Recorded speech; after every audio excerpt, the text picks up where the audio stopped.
6,000 people dead in June alone. Spain has recorded its hottest first 6 months in history. 44 degrees forecast, 56,000 hectares already burned. The civil guard went door to door, telling residents to leave before the fires reached them. A grandmother watched her granddaughter cry. It's a terrible experience. And the worst may not be over.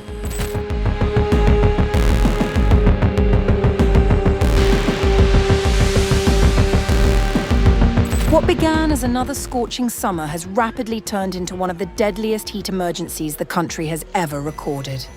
Spain is baking under relentless heat, and the human cost is rising by the day.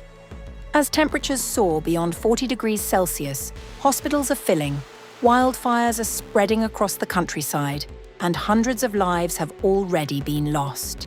Experiencing its second official heat wave of the summer, large parts of the country are under red alert as extreme temperatures grip the nation. The Spanish Ministry of Health's daily mortality monitoring system, known as MOMO, says that more than 150 deaths during the first days of July alone have already been linked to the intense heat. Meanwhile, wildfires have added to the woes of people. Residents of the eastern Spanish village of Ashuebar took shelter in the nearby town of Segorbe on July 6th after being evacuated because of a wildfire burning close to their homes.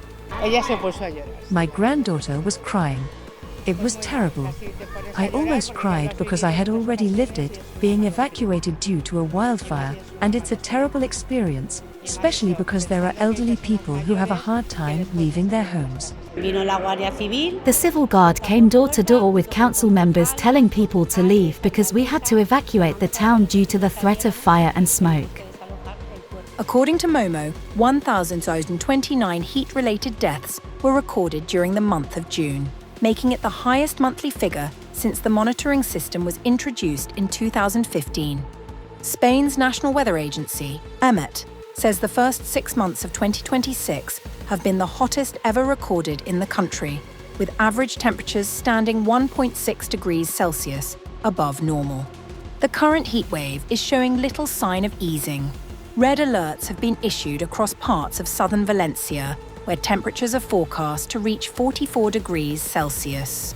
Similar warnings remain in place across parts of northeastern Spain, where temperatures could climb to 42 degrees.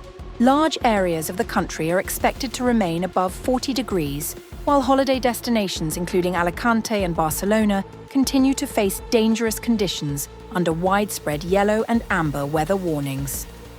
The extreme heat is also fueling a growing wildfire crisis. Firefighters are battling multiple blazes across the country, including a major wildfire near La Bisbal d'Empordà, which has already burned around 2,200 hectares inside the protected Les Gavars natural area. The fire now stretches across a perimeter of approximately 40 kilometers. According to the European Forest Fire Information System, satellite data shows that wildfires have already scorched around 56,000 hectares across Spain this year.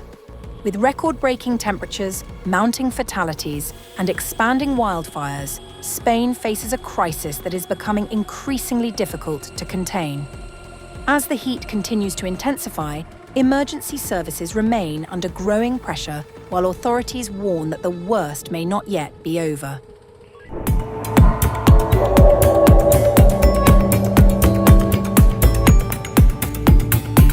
France's record-breaking heatwave has claimed close to 1,000 lives, with health officials warning the toll is far from final.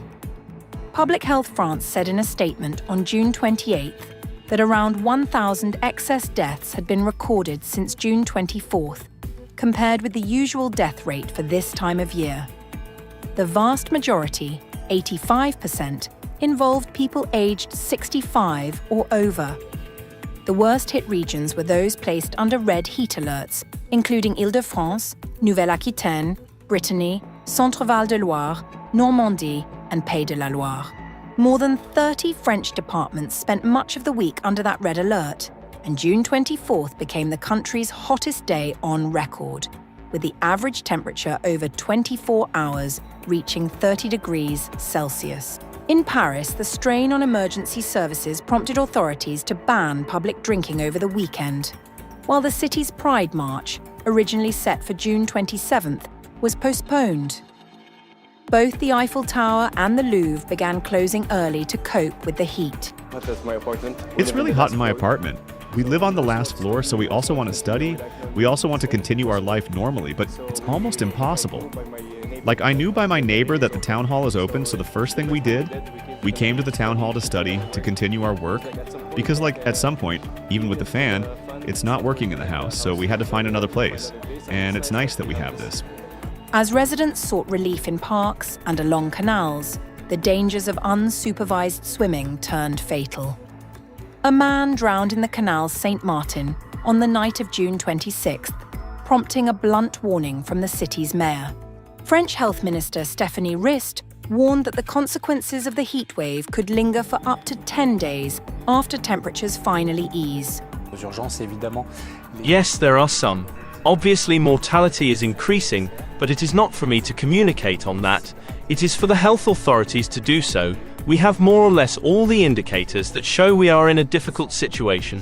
It is both the calls to the SAMU, the calls to the fire brigade, admissions to emergency departments, and obviously, deaths.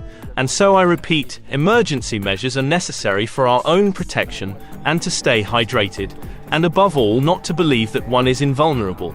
Football was not spared either. League Two player Kenzo Kies, 21, died after reportedly drowning in the Rhône River during the heatwave, with his club Guingamp expressing its condolences. The crisis has stretched well beyond France.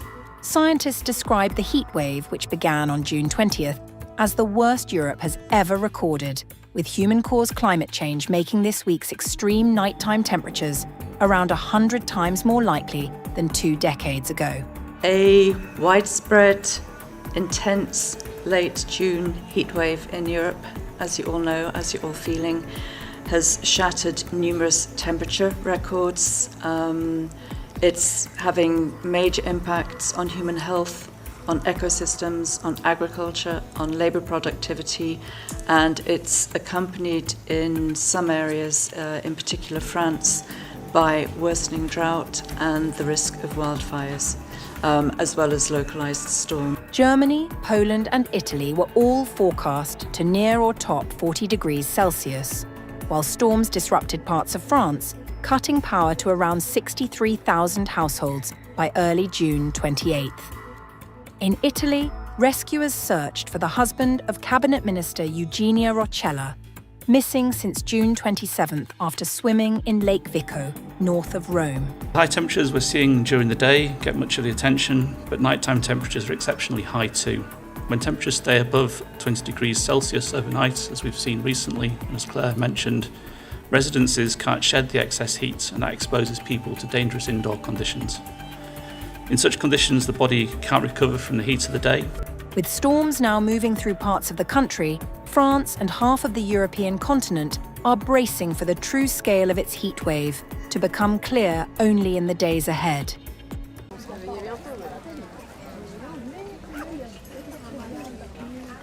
Nous, le Airbnb qu'on a loué, c'est écrit clim, mais pour elle, c'est de monter la tasse. Hier, quand on a quitté, elle dit n'oubliez pas d'éteindre la clim.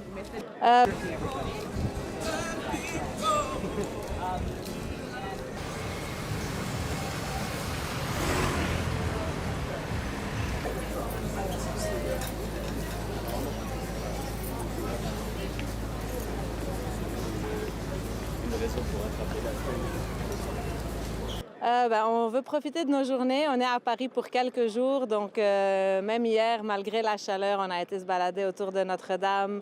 Si on va attendre que la chaleur disparaisse, on ne visitera pas grand-chose. Donc on a des bouteilles d'eau et puis voilà. On essaye d'alterner un petit peu entre l'ombre et le soleil.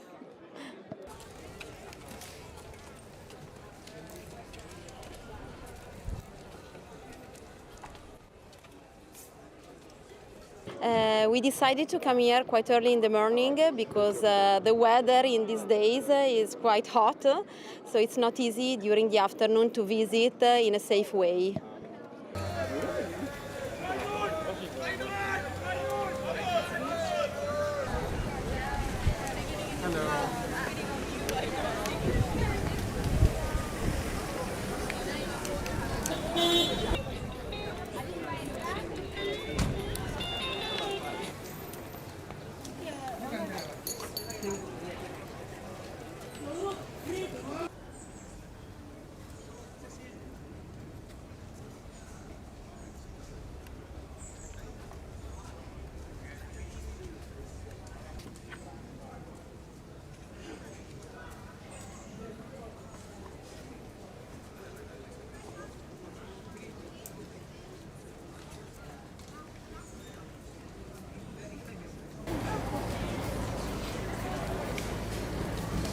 That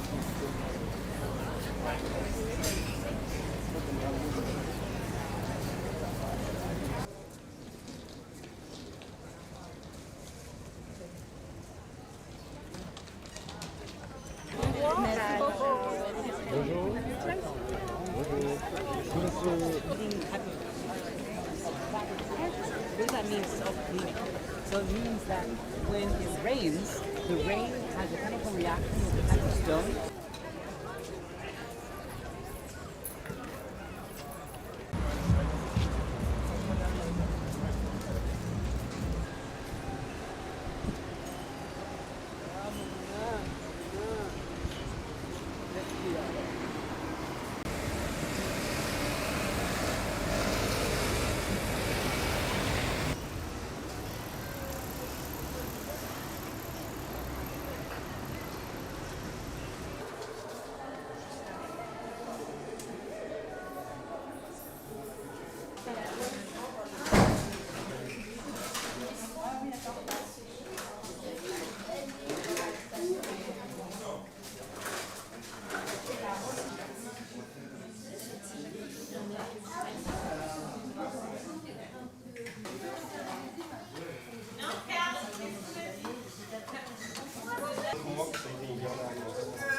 Résumez-moi pourquoi la présidentielle a été gardée.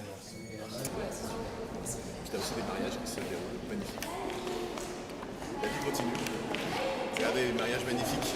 Comme dans toutes les mairies d'arrondissement de Paris, on a ouvert ici dans le 18e des salles rafraîchies pour permettre aux habitants du quartier, aux habitants du 18e de trouver un espace, en plus des espaces qui veulent exister à l'extérieur, pour se rafraîchir, pour faire une pause, pour travailler pour beaucoup, pour venir avec leurs enfants, bref, pour pouvoir être ensemble tranquillement et au frais dans ce moment de grande canicule. Donc on prend bien sûr en compte les personnes les plus fragiles pour les mettre à l'abri, pour leur permettre de vivre cette période le plus facilement possible. Et c'est vrai aussi des tout petits dans nos crèches. Et là aussi, vous le verrez, dans nos zones rafraîchies, il y a beaucoup de gens qui viennent avec leurs enfants petits parce qu'eux aussi sont en fait fragiles.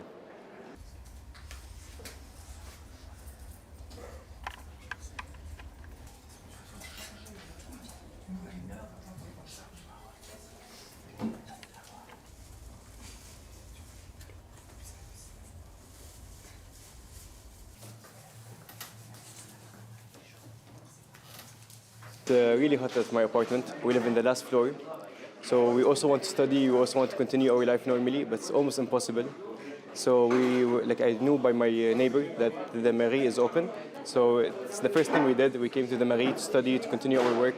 Because at some point, even if with the fan, it's not working in the house. So we had to find other place, and it's nice that we have this.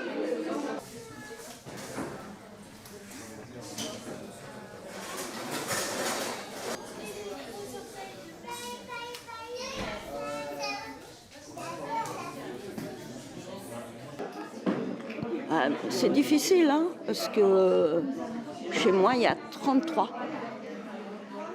Donc, j'habite sous les toits. Pour moi, j'habite près d'ici. Donc, pour moi, c'est facile de venir. Oh non.